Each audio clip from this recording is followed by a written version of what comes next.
Hello everyone. Today we are going to learn History, Standard 7th.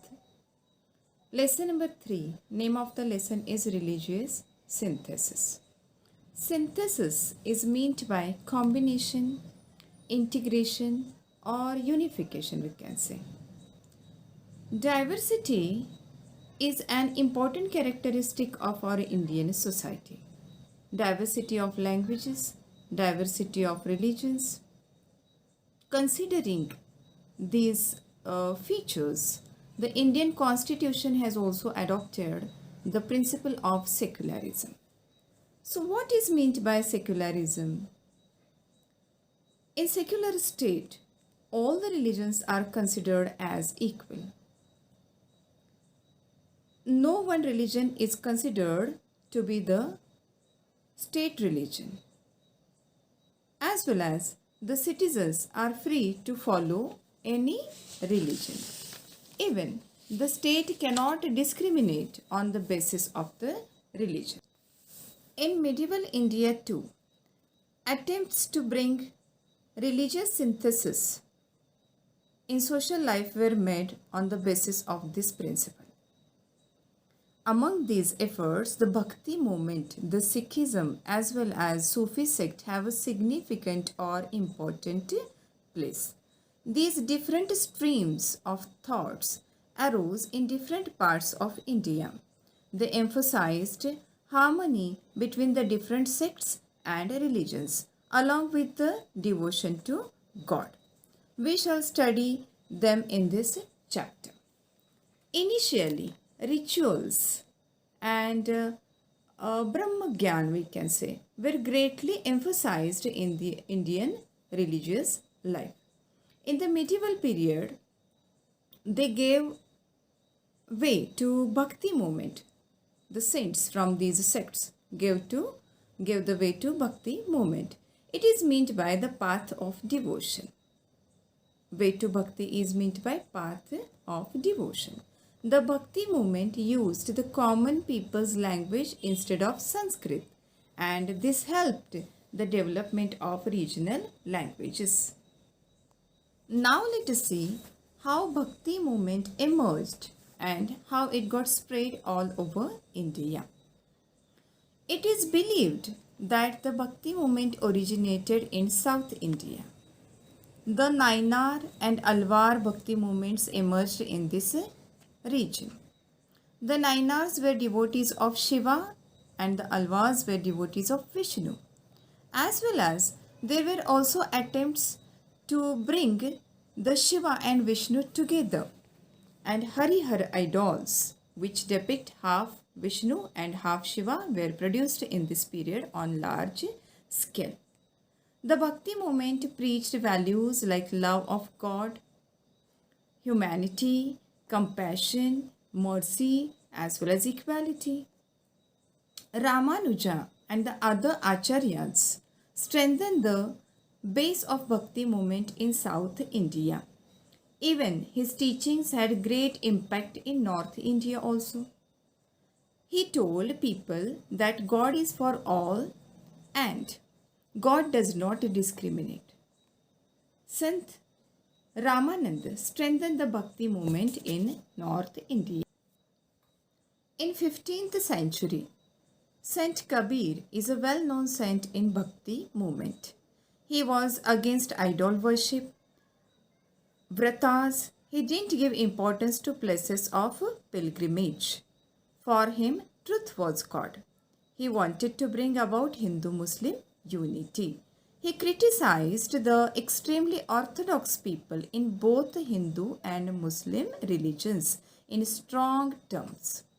His guru was Sant Ramanand. During this time, the Bhakti movement spread all over India. In Bengal, Chaitanya Mahaprabhu underlined the importance of Krishna devotion or Krishna Bhakti. Under his influence, Shankar Mahadeva spread the Bhakti movement in Assam. In Gujarat, Narsi Mehta was the renowned saint. He was a devotee of Krishna. He gave the message of equality. He is known as the first poet of Gujarati language. Saint Mirabai, who was from royal family of Mewad, she stressed the importance of devotion to Krishna, and she composed devotional verses in Rajasthani as well as Gujarati languages. Saint Sena, Saint Rohidas were great saints, and they gave the message of equality as well as humanity. Dear children, if we will see the teaching or preaching or the messages given by all these saints from any sect, any religion, any stream, we can see that they have given the message of equality. They have given the message of humanity, compassion, love, respect for each other, isn't it? So, Surdas, a great poet of Hindu literature, composed the poetical work Surasagar in the devotion of Krishna. The Muslim saint Ras Khan composed melodious verses on Krishna Bhakti. See the Hindu-Muslim unity at that time. This is known as religious synthesis. Saint Tulsidas expressed his devotion to Rama in his composition Ramacharit Manas. In Karnataka, Basaveshwara spread the Lingayat stream of thought. He opposed the caste system and stressed the dignity of labor. Kaya Kave Kailasa, it is meant by work is worship, is the well-known saying of Basaveshwara. He encouraged women's participation in his movement. Anubhava Mantapa was the hall of religion discussion in which men and women used to gather and discuss about religious values, we can say.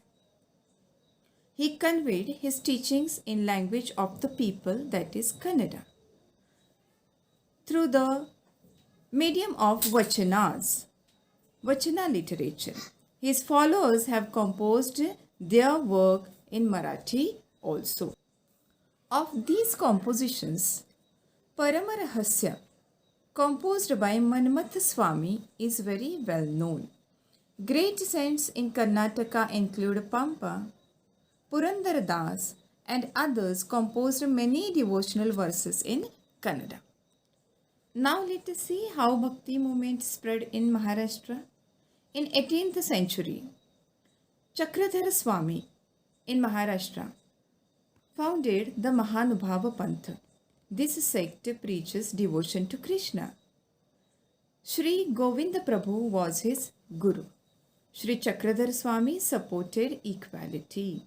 He travelled to all parts of Maharashtra preaching in Marathi. Again here, the language used for teaching or preaching is people's language, that is Marathi. This sect mainly spread in Vidarbha as well as Marathwada regions of Maharashtra, and this sect had reached up to far away regions like Punjab as well as Afghanistan. In 15th century, Guru Nanak was the founder of Sikhism and the first Guru of Sikhs. His work is mentioned as a great attempt at religious synthesis. He visited the holy places of both Hindus and Muslims.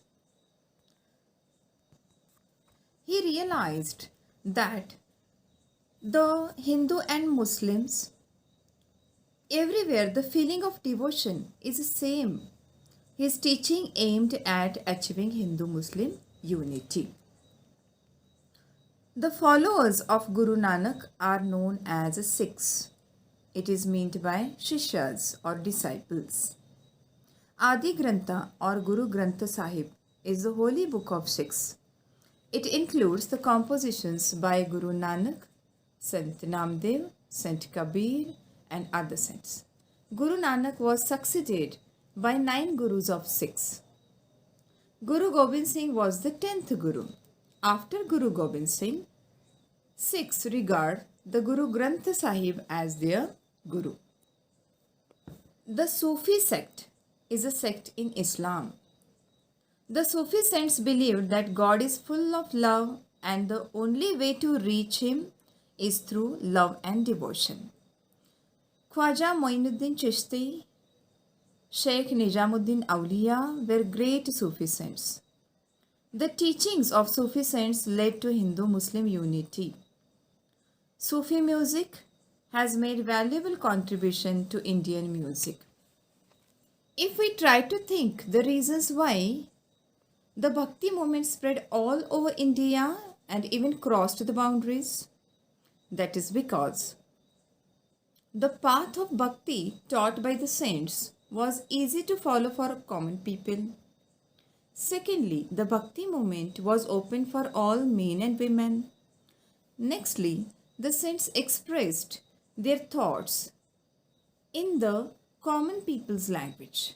So those saints or their teachings were very close to their heart. And the Bhakti movement contributed greatly to the making of the Indian culture.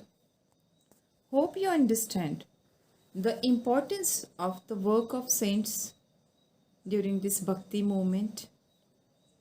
Dear viewers, subscribe Sangli Shikshan Sanstha's YouTube channel and press the bell icon for further notifications.